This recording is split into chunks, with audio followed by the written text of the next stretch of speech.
Hello everyone, this is Andrew. Welcome to Keen on America. On July 4th, 2026, America will be 250 years old. An anniversary that will, no doubt, be greeted with a mixture of celebration, contemplation, and resignation. In Keen on America, Andrew talks not just about the American past and present, but also speculates on its future. What, Andrew asks, will be the 21st century fate of this now venerable American republic? Hello everybody, it is Tuesday, June the 24th, 2025. Week before last, we did a show with the very talented New Yorker writer, Evan Osnos, who has a new book out. It's called The Haves and the Have-Nots. It was based on a New Yorker piece he wrote a couple of years ago. Dispatches on the ultra-rich. Very different, the ultra-rich these days, from the late 19th century, early 20th century. Rich American, Andrew Carnegie, who seemed to have a social conscience, in contrast with Carnegie.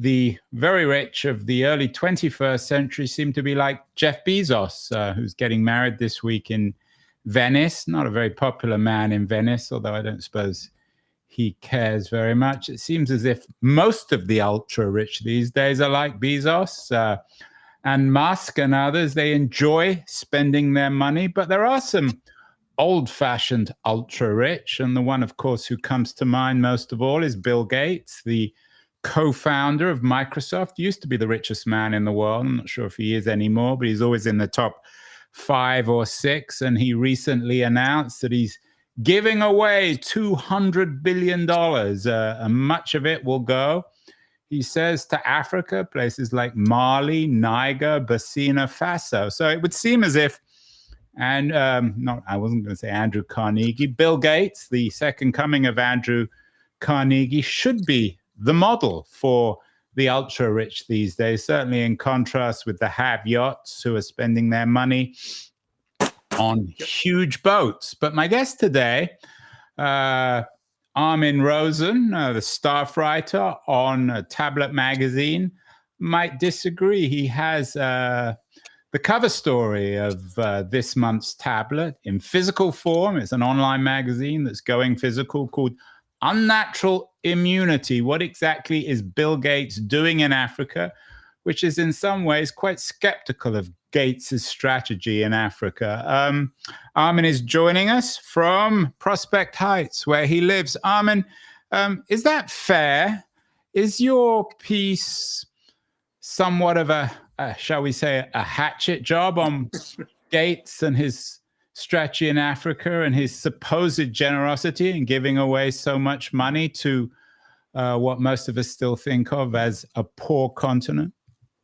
Yes and no. I looked specifically at Kenya, where Gates has spent about $5 billion of his own money in the last 25 years, which is a staggering amount of money in any country. But then it turns out that nearly $1 billion out of that is for an organization called the Alliance for a Green Revolution in Africa, which was basically founded on the initiative of Gates and a second American philanthropist, whose entire purpose is sort of to bring technologies and methods to African farming that the Africans themselves don't actually want. So a lot of his philanthropy either sort of goes towards bringing his own solutions to these places, or his money is spent in such a way that there isn't a lot of consultation with the people that he's actually trying to help. And then that's leaving aside the larger debate in the development field, which sort of predates Gates's work. It's existed in some way for the past 30 or 40 years, which is what actually works. When you see improvements in a place like Kenya, is it the result of interventions from rich donors? Is it the result of public policy? Is it just that as places become richer, the market solves problems that no policy or no donor can? I mean, these are real debates that exist in every context, and you can apply them to Gates's work as well. I mean, there are things that he's done that have obviously done a huge amount of good. and have probably made a massive difference. I mean, Gates has funded the vaccination of, I think, over 2 billion people by now. So yes, I mean, I take your point. Of course, no generous, wealthy man like Gates, all the money he uses isn't always done, or isn't always invested in the most sensible way.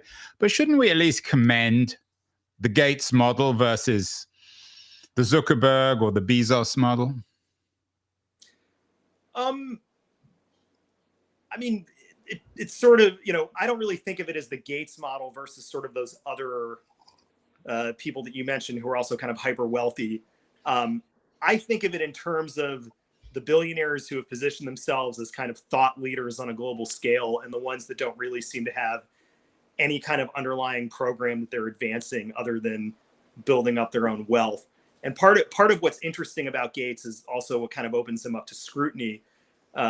He's very similar to somebody like a Peter Thiel, where, Thiel has an ideology. He has written books where he explains what his worldview is, and what his kind of ideal solutions for the human race are.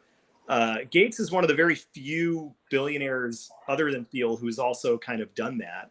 I mean, Gates has authored 3 or 4 books where he kind of lays out his theories of human progress and development. The Gates Foundation has a certain theory of human progress that's very kind of data and metrics driven. And you can assess it, whether it's successful kind of on its own terms. You can compare it to what other governments or other philanthropists do.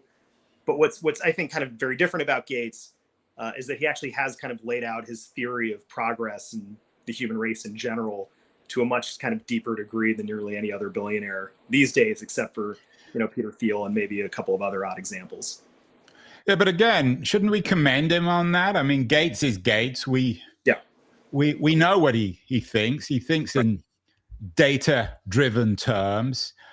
He's a classic utilitarian. He thinks his money can go towards improving the nature of the world. We're going to get into his Africa policy and specifically in terms of Kenya in a few minutes. But why the critique? Why the, I wouldn't say the contempt, but the cynicism, I thought, in this unnatural immunity? There was no credit at all given to Gates, and shouldn't we be commending him?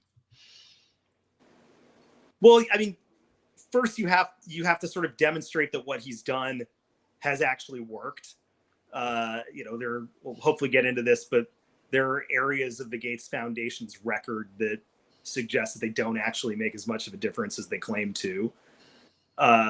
You have to look at what the Gates Foundation, the costs involved of a Gates intervention versus an intervention from somewhere else, either from a government or from US policy or from the market.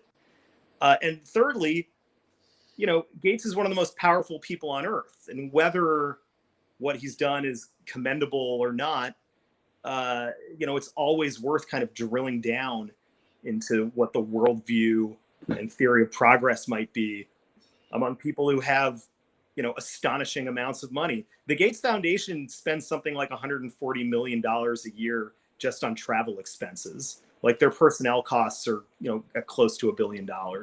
They have the same scale as a government agency. Nothing of that scope, should be beyond scrutiny. I take your point, but I mean, again, so what? Particularly in an age where now, for example, one of the things I found, and this is particularly relevant in the context of the Gates Foundation, USAID cuts as a consequence of Doge and Trump are impacting the fight against HIV in Kenya as the American government withdraws from its global commitment to things like USAID. Then all that's left is Gates. So whether or not his foundation may overspend or spend too much on travel isn't really the point, is it? Well, I make this case in the story that Gates, whether you like him or not, actually does represent the future of international aid. In this day and age, individuals can act with a freedom that governments don't even really have anymore. In one of his books, Gates mentions that he had a process for basically instantaneous approval of grant applications where it would be done in a single email between himself, Melinda, and the CEO of the foundation. That's an efficiency that no government kind of has. Yeah, but again, I mean, it's not Bill Gates's fault that the U.S.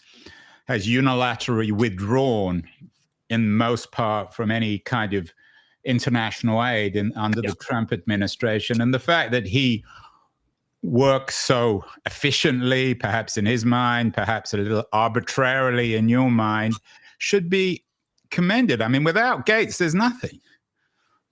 I wouldn't say that without Gates, there's nothing, but certainly in terms of something that has like an American branding on it, with USAID gone, it's basically him. It's him and a handful of other philanthropies that operate at maybe slightly less of a scale. And again, if he's going to be the face of sort of American attempts to improve the world, it's worth kind of drilling down into what he's actually doing.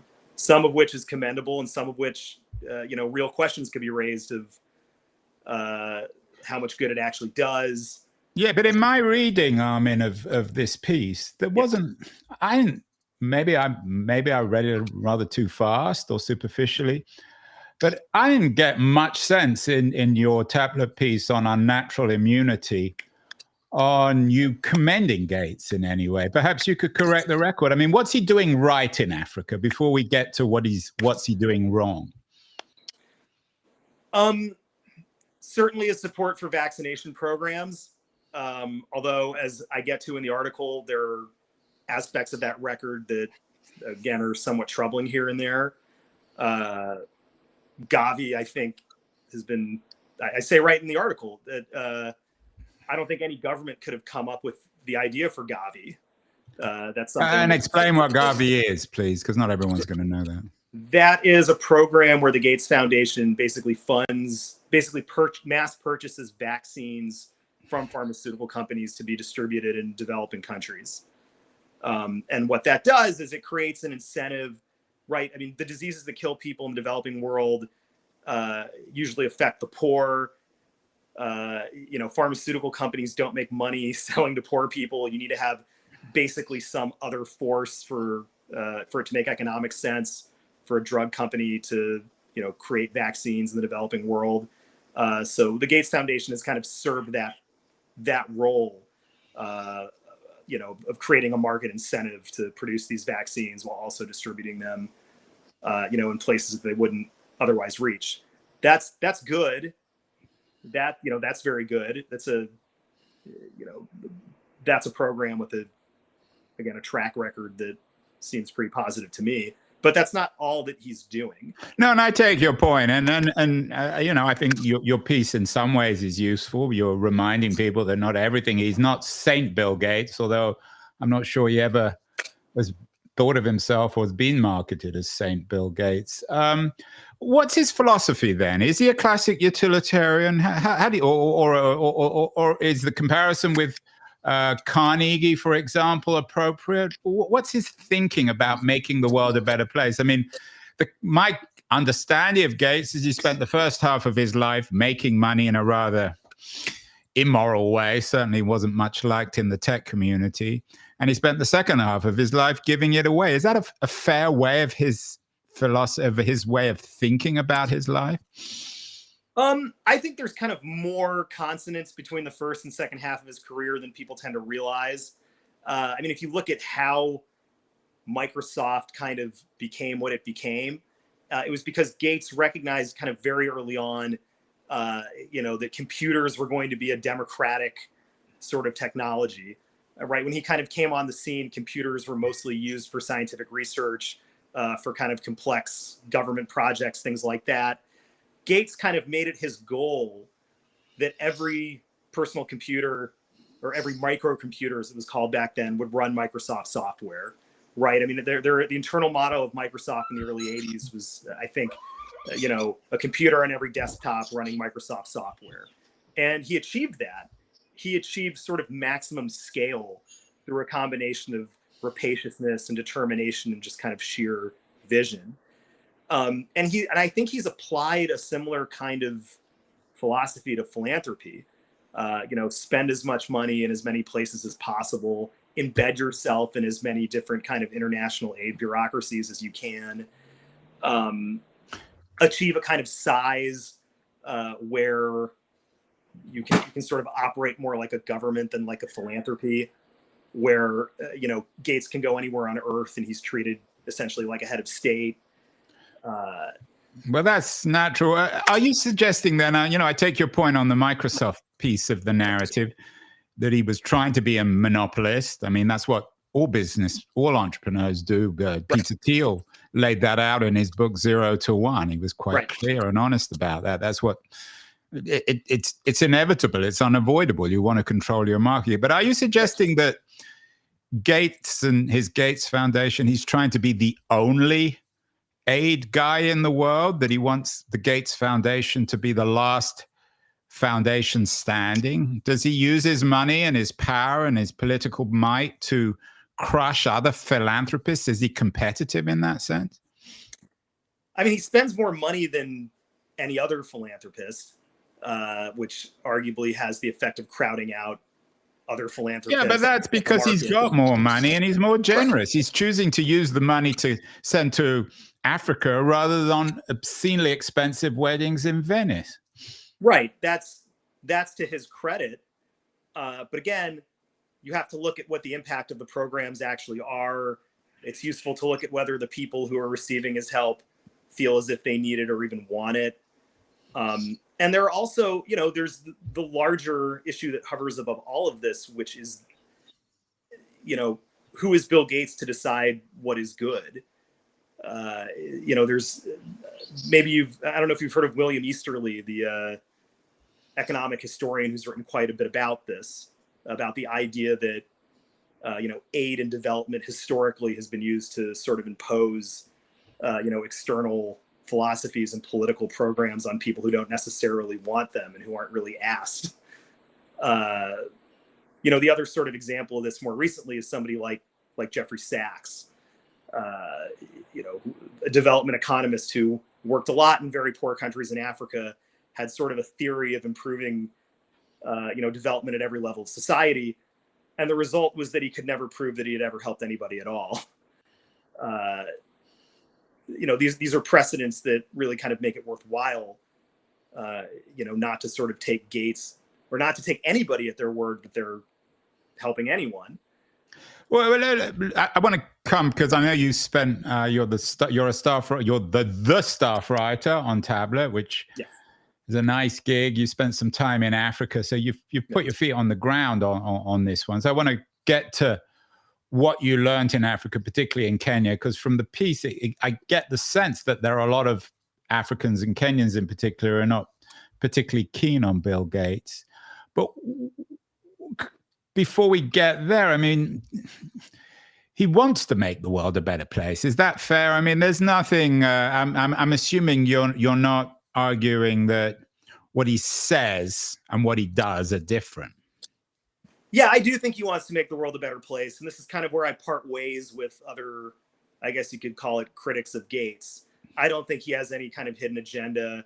I don't think that he's out to just kind of make money for himself. I also don't think that he's out just to launder his reputation. I think his interest, by all accounts and everything that I've read, his interest in these issues actually is sincere. He actually does believe that he can improve the world, and that's what he's out to do. But again, your intentions don't necessarily exempt you from scrutiny. That goes without saying. What are his politics? I mean, I know he's not necessarily particularly popular, certainly on the right. I'm sure he's not enormously popular either on the left. Does he have a politics in your research on him? It's very interesting. I mean, he's clearly like a bit more liberal. He was kind of a big spender on the Democratic side in the last election, but that was the first election that he had really gotten involved in as a donor. He keeps up a relationship with Republicans on the Hill. He spent 3 hours meeting with Donald Trump in the time between the election and the inauguration this last time around, although he did not seem to have had much of an effect on him. Well, Trump will meet with any anyone, certainly richer than himself. So that tells you nothing one way or the other, doesn't it? Right, but it still shows that Gates was willing to kind of make the case to him, and Gates also didn't mind it getting out that this meeting happened. Well, I mean, it's not like meeting. Is it? Do you think that he was mistaken to meet with Trump? No, the president of the United States has a huge effect on the issues that Gates cares about. It would have been silly of him not to have met with him. What about the comparison with Soros? How does he compare and contrast with Soros? Soros's son now is involved in seems like a competitive marriage with Bezos. Are there equivalents between Soros and Gates, or is Soros to the left, obviously, of Gates? Soros is certainly to the left of Gates. Gates's foundation is larger. He's got about 4 times more employees than Soros does. Gates is not a political spender in the same way that Soros is. Soros's political philosophy come from his own very particular experience in the effort against communism in the 80s and early 90s. Soros is, he cares a lot more about sort of the political environment, the political landscape, right? The idea of the open society. I don't think that Gates really cares about that stuff at all. And in fact, one of the things that sort of shocked me working on this piece was the amount of money that the Gates Foundation has given to various Chinese state entities over the years. It's something like $450 million based on my count. Where's that money going to? Why are they giving it to Chinese state entities? Some of it went to actual agencies of the Chinese government, mostly around healthcare, family planning, things like that. Some of it went to some very bizarre recipients. For example, the Chinese state-owned producer of railway rolling stock got some number of millions of dollars from the Gates Foundation to fabricate some kind of environmentally friendly something or other. I don't exactly remember it. It's a long list. The Gates Foundation and one Chinese municipality sort of co-launched a scientific research institution together. But given that the Chinese are pioneering so much good on the environmental front when it comes to electronic EVs and many other initiatives, why should we be suspicious of that? He's not donating to the Chinese Communist Party. I mean, he's a liberal globalist, isn't he? In a very traditional sense, he will give money wherever he sees things making the world a better place. Now, it doesn't always result in the world being a better place, but he's not donating to autocracies. Well, he is literally donating to autocracies. I mean, he's given millions to the Rwandan government. He was a huge fan of Meles Zenawi, the Ethiopian strongman, and continued to give money to various Ethiopian government, arms of the Ethiopian government over the years. He gave something like $100 million to the Islamic Development Bank, which I believe is a Saudi concern. There are numerous examples that I mentioned in the story of autocratic governments getting money from Gates in some way or another. And by the way, Kenya is kind of an example of this. Right. Kenya's you went to Kenya. I know that the Kenyan president, Ruto, is not the most popular fellow, perhaps in Kenya, and certainly internationally he's not getting a great press. How much time did you spend there? Is most of your legwork for this piece is based on your time in Kenya? Is that fair? Yeah. Yes, a lot of it was. I was there for, I think, about 2 weeks, maybe a little bit shorter than that. But I'd been to Kenya before. It's a country I know not super well, but it's a place that I've traveled to multiple times for work. And you begin the piece with the reference, and I'm quoting you, the world of the 21st century is mystifyingly complex, but we at least have obscure bureaucratic documents like Kenya's Gazette Supplement 181 of 2024 to help us peer into the machinery through which the planet often works. So what does this tell us about Gates and Kenya, and why should we be suspicious of this mystifying complexity? So this the document that you referred to, I believe it was published last October, and it announced that the Gates Foundation had gotten full diplomatic immunity from the Kenyan government, and actually had gotten that immunity, it turned out, over a year before the announcement. So the question on everybody's mind was, what were they getting the immunity for, right? It was relatively unusual in Kenya for any non-governmental organization to get that kind of legal protection, to basically be placed above the law. And the leading sort of Kenyan legal association, the Law Society of Kenya, which has sort of this almost quasi-official role as like a reviewer of the constitutionality of, Kenyan government actions. The Law Society of Kenya actually sued the government over this, claiming that the government had not fulfilled its constitutional obligations in reviewing or even explaining what they had done here. And it's a case that actually ended with the Gates Foundation and the government dissolving their prior agreement, rather than having to reveal what that agreement fully was. Very kind of strange case. It caught a lot of attention in Kenya, where Gates was not a particularly popular guy. Yeah, and let me quote you on that. You quote someone called Azori. At the moment, Bill Gates is not a very popular person in Kenya. And the reason for his bad name is the trust deficit with the government. Kenyans see Ruto, the president, and Gates as synonymous. Is that fair? Is that exactly? Have they become synonymous? Is Gates in Ruto's pocket, or vice versa?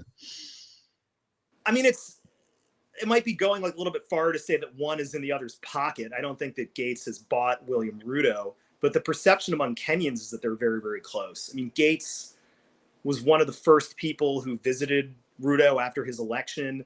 Right, there was a big sort of official visit at State House in Nairobi. Ruto has kind of associated himself with a number of Gates-friendly policies. Gates never really made any attempt to distance himself from Ruto. And certainly the announcement, I think what really took a lot of people by surprise about the immunity announcement is that it came after a summer of these huge protests against Ruto's government, in which something like 70 or 80 protesters were killed. Right, there was already kind of a lot of attention paid to kind of clean governance issues in Kenya. Right, Ruto had become unpopular because of an attempt to basically modernize the economy through introducing a bunch of new taxes. So in the midst of really sort of enhanced skepticism of Ruto, the government announces that it's entered into this agreement whereby the Gates Foundation is basically above the law. And again, nobody knew why. It didn't really make the article, but I met with the head of the Kenyan Medical Association, who you would think would be exactly the person who would have been read in on this. And even he said, I have no idea what this is about. I met members of the Kenyan Senate who said they had no idea what this was about. So in the piece, you talk about the debt, and right. And I'm quoting it. Kenya's sovereign debt, which has quadrupled over the past decade, and now stands at about $84 billion, which actually isn't that much compared to the U.S. debt. Right. Yes. What's Gates' role in that? Why is Gates being blamed for Kenya's debt? He's not being blamed for it. The point that I think the Senator Omtata was raising there is that the Kenyan system is extremely opaque. Things happen at very high levels of the government that don't seem to have any legality to them. Right. This is a point of really sort of deep distrust of public institutions in Kenya at a level that we don't even have here. And then in the midst of that, you have, the very highly disliked president, giving a very serious benefit to a foreign billionaire, at the same time that, a lot of Kenyans perceive external actors like the IMF as basically writing the country's economic policies. Again, whether any of this is fair, it's a perception that's very widely held, including among across the political and ideological spectrum, from sort of the bottom all the way up to the elite. There's a sense that the country is kind of, that the country's sovereignty is kind of eroded over time. And Gates has done nothing to sort of combat this. and instead has deepened it through this controversy over the immunity case. You quote Gates, and he says, "Innovation is my hammer." From that point of view, he wants to get stuff done. Right. His philanthropy has been, as you even note earlier, in some ways has been quite successful. What should he do? I mean, he comes to a place like Kenya, run by an authoritarian leader like President William Ruto. Clearly, the role of law, the rule of law is at best marginal. So what should Gates do with his money? If innovation is his hammer, if he wants to make the world a better place, what should he have done in Kenya? I mean, this is the big question that's been debated in the field of development economics for the last, again, like 30 or 40 years. Like what actually works? There's a lot of evidence out there to suggest that public health oriented interventions work well in terms of improving a society's sort of outcomes. But there is not a lot of evidence to suggest that, spending in the field of, agriculture actually improves outcomes. There's a debate over the degree to which outside interventions are responsible for a society improving versus just, an increase in sort of economic activity, right? As a society becomes richer, public health indicators tend to improve. These things are debated and studied pretty frequently in development economics, and people come out with very different views as to what kind of does and doesn't work. Well, what's your conclusion? You end your piece suggesting that there are dangers of the Gates model of altruism. I'm quoting you here. Yep.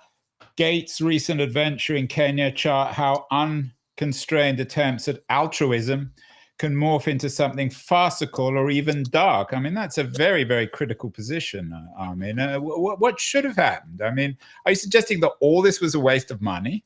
Worse than a waste of money, actually counterproductive? I mean, some of it actually was probably a waste of money. Like the near $1 billion that Gates spent, on the Alliance for a Green Revolution in Africa does not seem to have really done all that much good for anybody. It's a kind of a long section of the piece.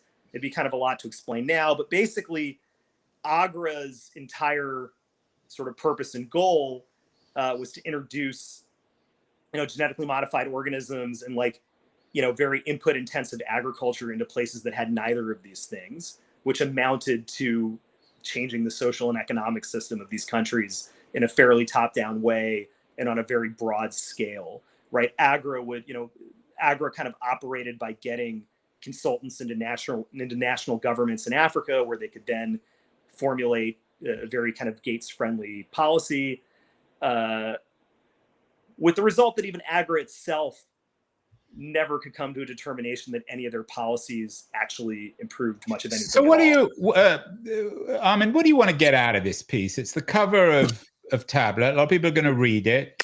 Right. You put a lot of work into it. It's very well written and very well researched.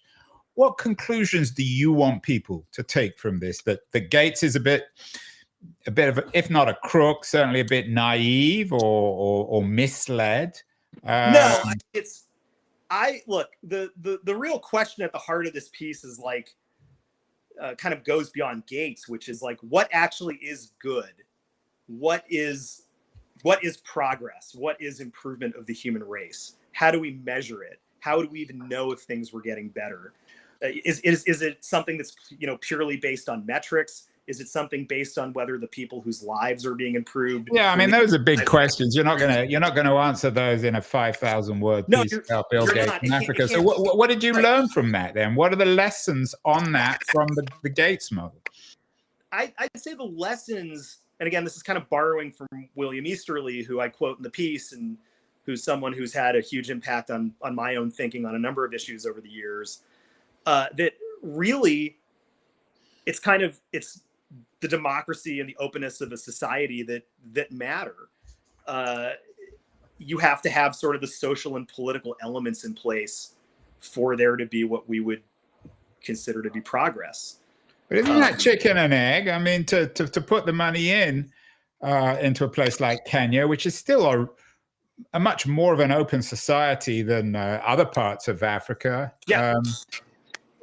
I mean, even Tanzania, which borders it on in the east. I mean, to make it a richer country is what Gates is trying to do.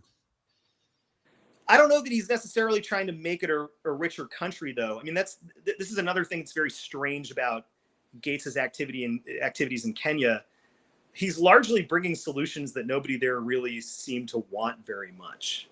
Who's determining the policies? It's not Gates himself. Does he have lieutenants who you think are short-sighted, parochial, corrupt even?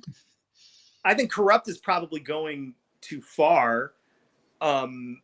He certainly has lieutenants who are not kind of widely known among Kenyans themselves. And again, this is a foreign organization that's arrived to basically transform major aspects of life in this country. Like it seems minor to us that introducing genetically modified organisms would have like a huge effect on like the social system of rural Kenya, but it turns out that it actually kind of does. An economy, an agricultural economy that's based on, seeds that come from abroad, where the seeds themselves are grown under a license with a large corporation, is very different from an agricultural economy that's based on, seeds that the farmers grow and use themselves. Seems strange to us, but on the ground, it turns out that the changes that Gates is advancing, aren't just at the level of, we increase output, that means that farmers have more food to sell, et cetera, et cetera. It turns out that it's actually far more complicated than that. It's always more complicated. You've mentioned William Easterly a couple of times. Yep. Does he have positive models of philanthropy? Are there examples of ways in which rich people from the West have invested their money more successfully in a more effectively altruistic way? Of course, there's a movement now with its home at Oxford, the effective altruists. Sam Bankman-Fried was perhaps not the pin-up boy of that, but was deeply affected. So are there other models of people who are doing a better job than Gates? That's a good question. It's funny, like in a lot of my writing about development economics, I mostly kind of focus on the negative examples. I wrote quite a bit about I take your point, but what I just don't get the point. If you've got no positive models, are you just saying you shouldn't give his money away? Well, look, the largest source of what we would consider aid in most countries is actually remittances from abroad. It's actually markets that improve societies. It's the integration of markets with the rest of the world that tend to kind of lift them up. And in my experience traveling around some very poor parts of the world, people often know how to survive just fine without a ton of outside help and without people explaining exactly. But it's not either or. I mean, there's no reason why you can't have money coming in from Kenyans overseas and also Gates trying to do good in Kenya. Right. That's true. But it turns out that one is actually like far more of a driver of progress than the other. It turns out that the things that improve societies often are not the result of any one single person's initiative. I mean, like one of the kind of digs against Jeffrey Sachs is that, it turned out that in places where he worked, where you could see economic improvement, it was largely because of the arrival of very cheap cell phones. The arrival of smartphones in like an obscure corner of Mali turned out to be much more important to people's well-being than whatever Jeffrey Sachs. But comparing Sachs to Gates is also apples and oranges. I mean, Sachs is a foreign aid superstar who has a lot of enemies. I've had him on the show before. I actually know him, and I understand the critique of him. But Sachs is not giving hundreds of billions of dollars of his own money to making the world a better place. So he's not really comparable to Gates, is he? I mean, I think that they have a similar kind of, again, theory of how the world can be improved. I mean, they broke with each other fairly publicly after Nina Monk's book about Jeffrey Sachs was published. Gates wrote a very kind of favorable review of it, and him and Sachs feuded in public. But their basic approach is not terribly different. It's, you take a given area, you flood it with sort of the solutions that you have to whatever problems you assess in that area. It's just that I think Sachs thinks on a more local scale and Gates on kind of a more national, or at least even species level scale. But it's based on the idea that sort of lots of money and very kind of aggressive intervention can solve. But that's all problems. Gates has. I mean, he's got the cash. I mean, otherwise he'd just be another guy, just another do-gooder. Right. I mean, that's true. But again, it's to get back to kind of the core question of the piece, which is what is good, what is progress? Should we trust, or should we sort of automatically assume that Gates has correctly answered those questions? I think that there's plenty of evidence to suggest that he hasn't correctly answered them in every single case. He has a theory of good that works for some things and not for others. He has some very real blind spots in where he spends his money and how. Yeah, none of that's surprising. I wonder if, I'm not sure if you mentioned this in the piece, I wonder if a better critique or an equivalent critique would be that given all the social problems, the economic problems, the inequality, the poverty, the homelessness, the environmental decay, the infrastructural crisis in America, on the West Coast, in Seattle, in California, it'd be better off just putting his money into the United States. Is that a credible critique? So I didn't really address this in the article. This has been kind of discussed at length in a recently released book by Tim Schwab, who's a writer for The Nation and a few other kind of lefty outlets. Gates has spent a lot of money in the United States, often on projects that even he admitted did not pan out. Gates spent billions upon billions of dollars trying to reform education in the United States, decided that that his efforts had actually been a failure, and kind of ended that as a focus of his philanthropy. He does spend a lot of money in the US as well. Yeah, but not as much on Africa. So finally, Armin, it's an interesting conversation, an important conversation. If we got Bill Gates on the show and you had an opportunity to tell him what you think he should do with his $200 billion, well, what would you tell him? What's a better way, given you've spent some time in Kenya, you've talked to a lot of people, what advice would you give Bill Gates? I mean, the advice that I would give Bill Gates is basically to stay away from political figures and regimes that have any sort of whiff of being anti-democratic at all. But isn't that, jumping in here, isn't that absurd? Because then you would basically pull out entirely of Africa. Not necessarily. I mean, even within Kenya, there are places you could spend your money that don't seem to be endorsing the policies or the personality of leaders that Kenyans don't seem to like. There are ways of kind of getting around this that Gates hasn't really adequately explored in a lot of places, I would think. But in a place like Kenya, where you have an authoritarian leader like Ruto, who, how would you do that? I mean, Kenyan society, as I write in the piece, actually has like very strong kind of free speech norms. It's a society where there's a lot of kind of active criticism. It's a very kind of educated, society by African standards.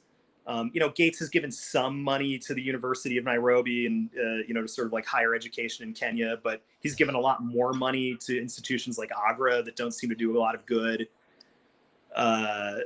You would sort of focus on institutions that Africans have kind of built themselves. He spent quite a bit on sort of financial access in Kenya. Basically, how people can, who don't really have connections to formal markets can connect to them. But again, that's kind of odd to me because Kenya is where basically mobile money began. M-Pesa is a Kenyan invention, and it's now used. Not only is it used all over the world, but it became kind of the model for every other kind of cashless system in any poor country you'd visit. It turns out that these societies can kind of solve their problems on their own. Well, there you have it, Bill Gates. If you're listening, if you're watching, you should be. Armin Rosen is one of your more articulate critics. His piece on natural immunity, what exactly is Bill Gates doing in Africa, is the cover story. It's the first physical version of Tablet. Impressive work, Armin. Very well written and researched. I'm not entirely convinced, but what do I know? Thank you again, and we'll have you back on the show. Still much more no one should be entirely convinced of anything. It's you'll buy some of what I say. They're good objections to other aspects of it too, but you should never completely agree with anything is kind of how I view things in general. So couldn't agree more. Armin Rosen, thank you so much. Thanks for having me.